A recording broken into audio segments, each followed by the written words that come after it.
नमस्कार, आप देख रहे हैं वाइल्ड इंडिया न्यूज़ और मैं हूं सुमित जुनेजा। अभी हम हैं कोटा स्थित अभेड़ा बांध पर, अभेड़ा झील पर।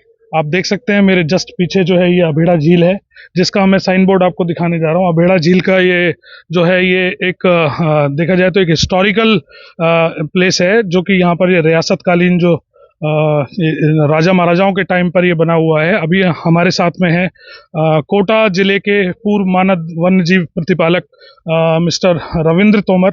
हम इनसे नमस्कार रविंद्र तोमर जी, कैसे हैं आप? बढ़िया हूँ। जस्ट जनरली अभी हम लोग कोटा आए हुए थे तो मन में आया कि कोटा के आसपास की वाइल्ड लाइफ जो है उसको कवर किया जाए। और मेरा मानना है कि जैसा कि सब लोग आपको राजस्थान की वाइल्ड लाइफ वाले लोग जो हैं और बर्डर्स भी हैं जो देश के वाइल्ड लाइफ बर्ड जो हैं वो सभी आपको बहुत अच्छे से जानते हैं कि कोटा में आप बहुत पूर्व से बहुत पुराना आप यहाँ पर जो है वाइल्ड लाइफ के लिए काम कर रहे हैं। अभी जैसा कि हम अभी अभेड़ा झील पर हैं, कुछ थोड़ा सा इसके बारे में थोड़ा आप दर्शकों को जानकारी दें, किस तरीके से यहाँ पर वाइल्ड लाइफ है, क्या क्या यहाँ एक्सप्लोर किया जा सकता है और किस तरीके से क्या इसका इतिहास रहा है। अभड़ा का इतिहास तो आपने पढ़ ही लिया।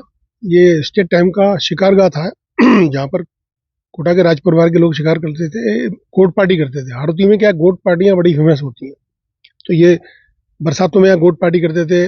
मतलब महिलाओं की गोट, मतलब जो राज परिवार से जुड़ी महिलाएं होती हैं उनकी गोट पार्टी अलग होती थी और जनरल उनकी गोट पार्टी अलग होती थी। इसके अलावा क्या है कि यहाँ पर दो मगर भी पाल रखे थे उस टाइम 1800, जो आप उसको टेबलेट पढ़ के आए ना, तो दो मगर भी पाल रखे थे। और शायद कालिया धोलिया ऐसा कुछ नाम था उनका, तो उनका केयर टेकर जब भी बुलाते थे वो बाहर आ जाते थे। जैसा कि आप अभी बताया कि भी मगर पाल रखे थे, तो क्या उस टाइम पर जैसे देखा जाए तो राजा महाराजाओं के टाइम पे ये जो झील है, झील में इतने मगर मतलब वो लोग किस तरीके से पाला करते थे, कैसे उनको क्या उनके संरक्षण के लिए? क्योंकि आज आप जगह जगह देखेंगे, जैसे हम कोटा में भी अगर हम बात करते हैं, इसके अलावा हम जैसे हम चंबल की अगर हम बात करते हैं तो घड़ियाल परियोजनाएं भी चल रही है। तो उससे उससे इसको कैसे रिलेट कर सकते हैं? मतलब किस तरीके से ये लोग जो है राजा महाराजा जो थे, कैसे मतलब उनका संरक्षण किया करते थे?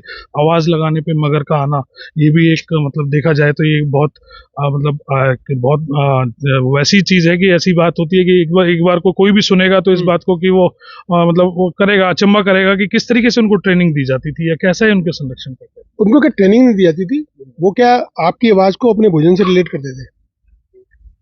जैसे आपने आवाज दी ना, तो आवाज देकर उनको खाना देते थे। तो जैसे आप जब भी केयर टेकर कोई बोलेगा, और फिर जानवर वगैरह पक्षी वगैरह सब आवाज तो पहचानते ही ना, उसकी पिच पहचानते हैं, तो वो आपकी प्रेजेंस को, आपकी आवाज को खाने से रिलेट करते थे, तो वो तुरंत बाहर आ जाते थे। और फिर पुराने टाइम में तो आप देखिए शिकार खाना वगैरह सब होता था। जो सबसे करीबी जो विभाग होता था राजा महाराजाओं के, वो शिकार खाना होता था, जंगला डिपार्टमेंट होता था, सारे पेड़ों की गिनती होती थी, कंजर्वेशन तो होता ही था। और अभेड़ा के बारे में मैं बताना चाहूँगा आपको, हमारे हाड़ौती की सबसे इम्पोर्टेंट वेटलैंड है ये, जिसमें कॉमन स्टार्लिंग जो सबसे दूर क्षेत्रों से आती है वो यहीं दिखती है। आपको आप देख सकते हैं, फोटोग्राफ कर सकते हैं। इसके अलावा आपने ग्रे लेग गूज की फ्लाइट देखी, अभी आप यहाँ देखें, चेकलिस्ट देखें यहाँ पर। अभी मैंने एक स्टेप ईगल देखा। फिर क्या है, एक ब्लैक ईयर्ड काइट होती है, एक ब्लैक काइट होती है, एक ब्लैक ईयर्ड काइट होती है, जो अपने कजाकिस्तान सेंट्रल एशिया से उड़ के आती है। उसके झुंड के झुंड आपको यहाँ पर हाई टेंशन लाइन पर दिखाई देंगे, आपको और कहीं नहीं दिखाई देंगे। वो उनके झुंड यहाँ की जो ब्लैक काइट होती है उसके साथ मिल जाते हैं, फिर साथ ही फॉरेजिंग करते हैं। अभी आप देखिए हजारों की संख्या में आपको ब्लैक ईयर्ड काइट दिखाई देगी आपको, जो बाहर से आती है। तो कहने का मतलब है कि ये माइग्रेटेड बर्ड्स भी यहाँ पे सदियों से आते रहे हैं।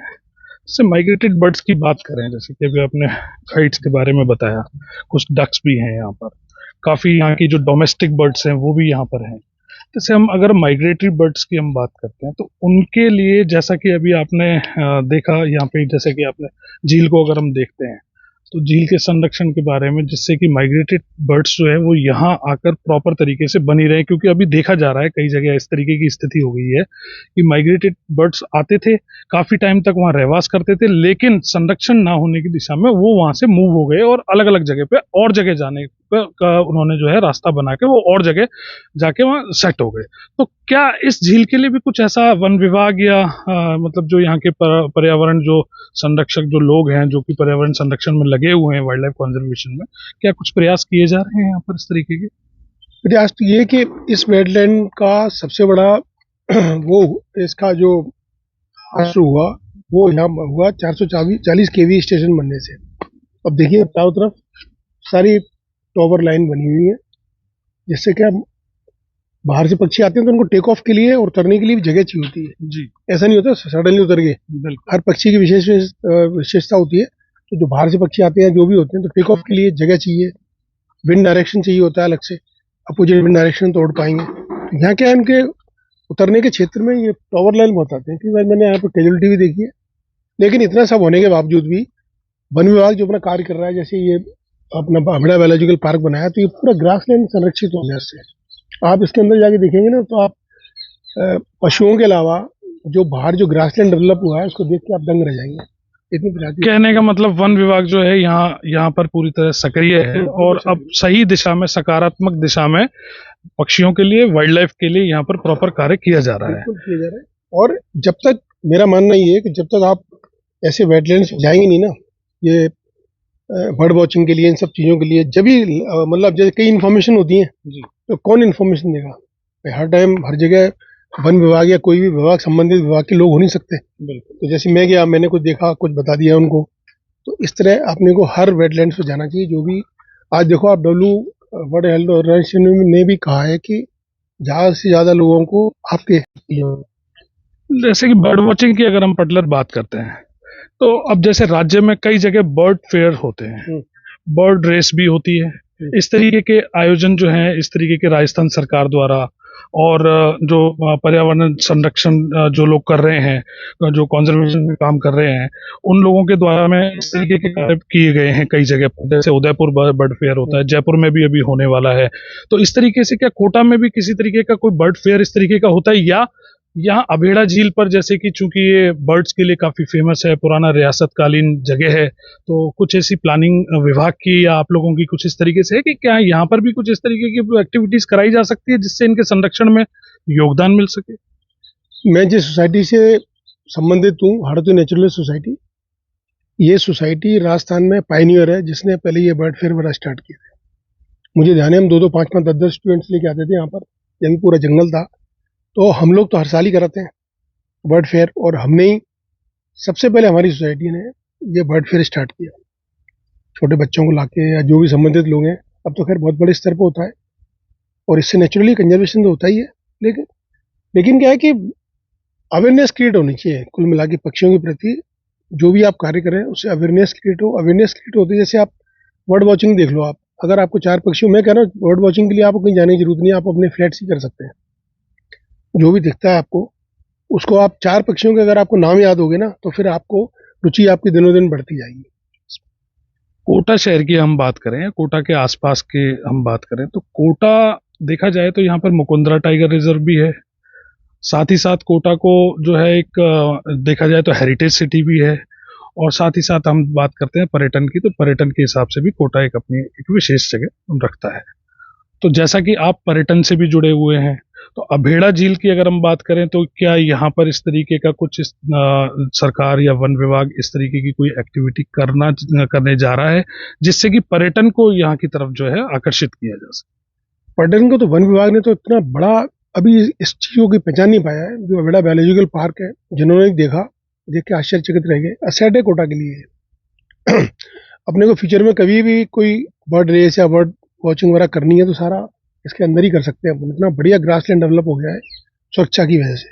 तो ये सारी बर्ड जो आप पीछे देख रहे हैं, जो थ्रेटन्ड है, वो सारी माइग्रेशन करके पास में ही, दोनों ही स्थान है उनके। यहाँ थ्रेटन्ड होती है तो अंदर चली जाती है, वो तो पूरा बाउंड्री वॉल सब कुछ बना हुआ है उसके अंदर। तो ये अपने आप में एक बहुत अनुकरणीय प्रयास है। ये हैं रविंद्र तोमर जी, और हमने अभी इनसे जनरल चर्चा की, बर्ड्स के बारे में काफ़ी अच्छी नॉलेज रखते हैं, पर्यटन से भी जुड़े हुए हैं। और अभी हम आपको थोड़ा महल के बारे में थोड़ा सा आपको ब्रीफ करेंगे।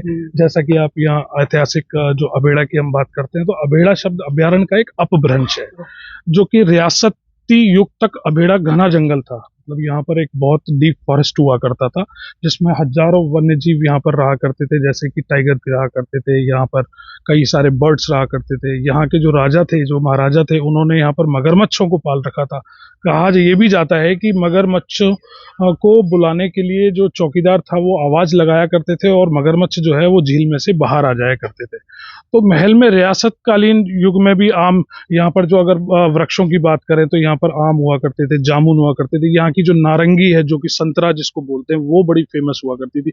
आप देख सकते हैं ये जो रियासतकालीन जो जगह है, ये महाराजा और जो उम्मेद सिंह जी द्वितीय 1889 1940 तक में उन्होंने शासनकाल में यहाँ पर काफी संख्या में मगरमच्छ को पाला हुआ था। तो ये महाराजा के संरक्षण में ये जो है ये पला करते थे। कहने का मतलब ये है कि में भी अगर हम वाइल्ड लाइफ कंजर्वेशन की बात करें, वाइल्ड लाइफ की हम अगर बात करते हैं, तो रियासतकालीन से राजा महाराजाओं का भी वाइल्ड लाइफ कंजर्वेशन को लेकर बहुत अभूतपूर्व प्रेम था। और आज भी राजा महाराजाओं को जो है इसमें काफी इंटरेस्ट है और उनको इस वाइल्ड लाइफ कंजर्वेशन के लिए जोड़ा जा सकता है। जैसा कि अभी हमने अभी रविंद्र जी से बात करी, तो हम थोड़ा सा एक जानकारी और उनसे लेंगे।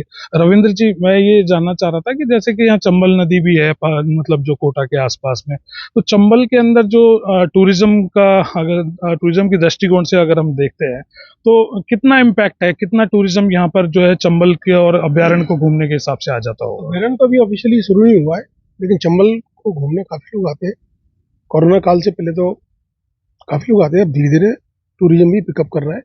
नेशनल पार्क शुरू होगा तो नेचुरली पूरे कोटा की इकोनॉमी में, संरक्षण पे, इन सब चीज़ों में बहुत ज़्यादा फर्क पड़ेगा। लेकिन अभी शुरुआती दौर में ब्रीडिंग वगैरह होंगे, फिर जैसा भी उनका जो भी गवर्नमेंट की प्लानिंग होगी उसके बाद स्टार्ट हो जाएगा।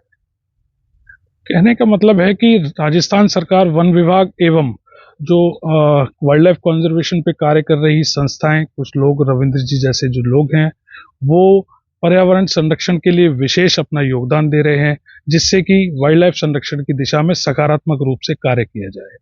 Wild India news, Sumit Juneja.